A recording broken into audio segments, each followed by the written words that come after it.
Welcome to forging a Japanese hand sickle. These are great little tools to use in the garden, and this one's going to be a small variation.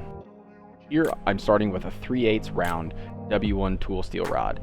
I'm just forging a square taper on the end of this bar, and then you'll notice I bend it over the anvil to get the shape of my blade. You'll also notice that I do a little bit of upsetting here to get a nice 90-degree right angle. I actually missed a video capture here. You'll notice I essentially took the taper that I forged and I went and I squished it in the flat dies in the press.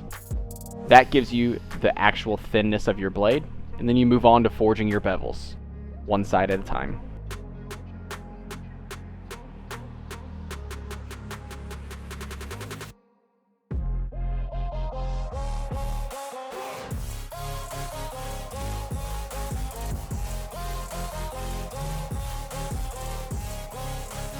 I actually found that my piece was a little bit too long, so I cut it off on the hot cut, and then we move on to forging a square taper for the tang so it seats nicely within that handle that we're going to burn on.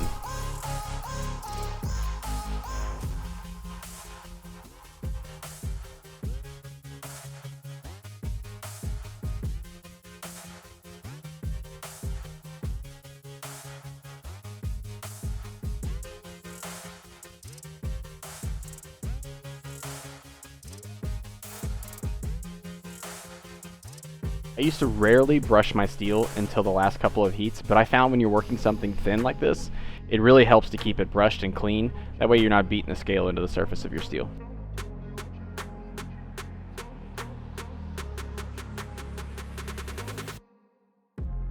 Touch mark stamping time. Honestly, stamping this by hand stresses me out far more than any other part of the bladesmithing process. Just take your time and hit one solid hit.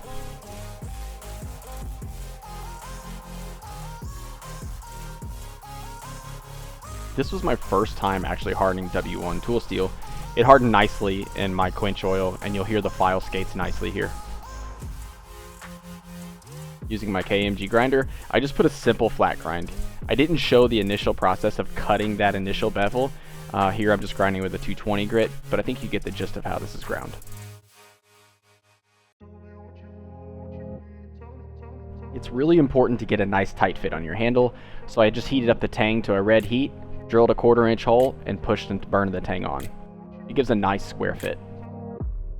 Just a sped up video of me gluing the handle, so enjoy the music in the meantime.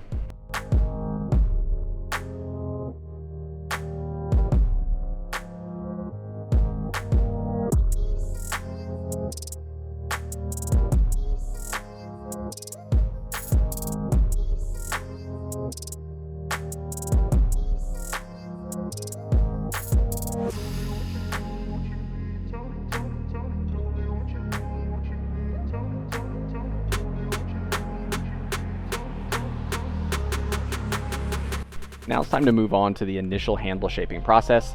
Here I'm just using a 36 grit belt. Just take your time, go slow, and of course, watch your knuckles.